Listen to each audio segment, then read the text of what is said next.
Hey everybody, welcome back to Greasy Boy Customs.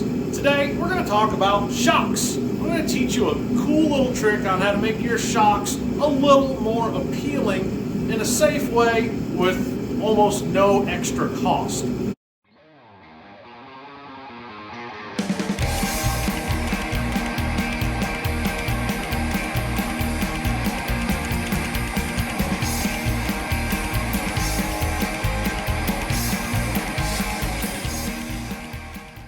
These standard shocks come in a couple different configurations. This is the most common one that you're going to come across. This is a standard shock off of a 50s Chevy truck. And honestly, some of your new vehicles may even have the same looking shock. The bottom is the actual charged cylinder. This is the part you don't want to mess with. It's under pressure. You don't want to drill or heat or do anything on this part. However, this section up here is just a shield. And if you look inside, you can see that it's just a metal rod inside there. So we're going to dress this up a little bit to make it a little more appealing on the back of my Roadster. Now if we look here at the back of my Roadster, the shocks, I'm not exactly sure where they're going to be mounted yet, but they're going to be exposed no matter where we put them unless we hide them up under the front. More than likely they're going to be on the rear. But this is kind of boring just looking at this plain shock. Yeah, I could make it look a little rusty or just sand the paint off, but why not make it look a little cool? Cool little trick some people do with their shocks is they put holes in it. Now, this is great because it's simple. You already probably have a drill and a drill bit, and it doesn't take any kind of crazy expertise to do this.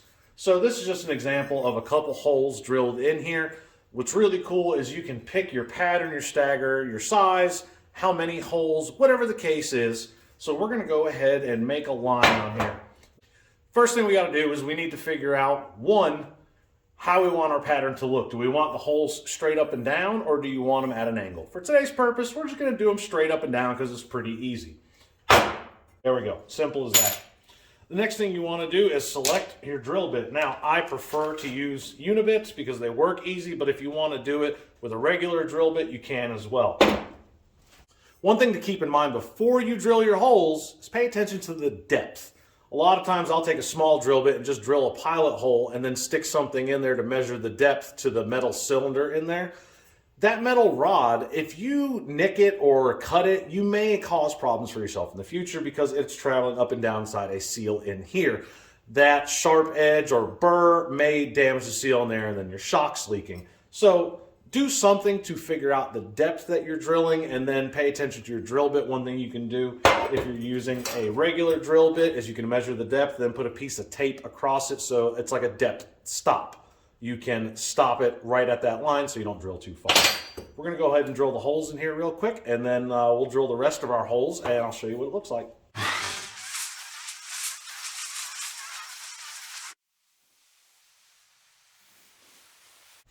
Now we've got all of our holes drilled to our desired diameter, which we chose a 1/2 inch in this case.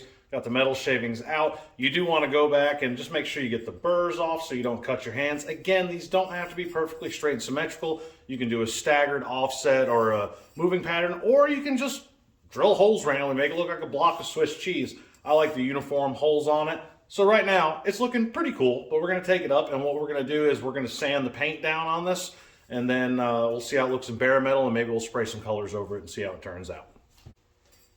All right, so we did a small section here so you can see what the bare metal looks like. This looks pretty cool. You can honestly take this, clear over it, and just rock and roll with that. You can paint it a solid color, or you could leave it in bare metal and let it rust to match your vehicle a little bit better.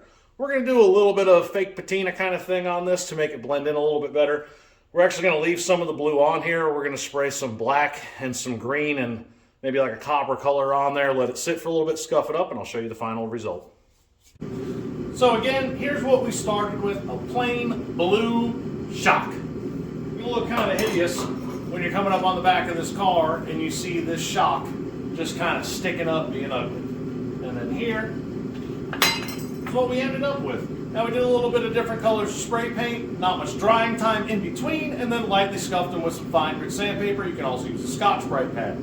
You can also spray clear over these if you want them to shine a little bit.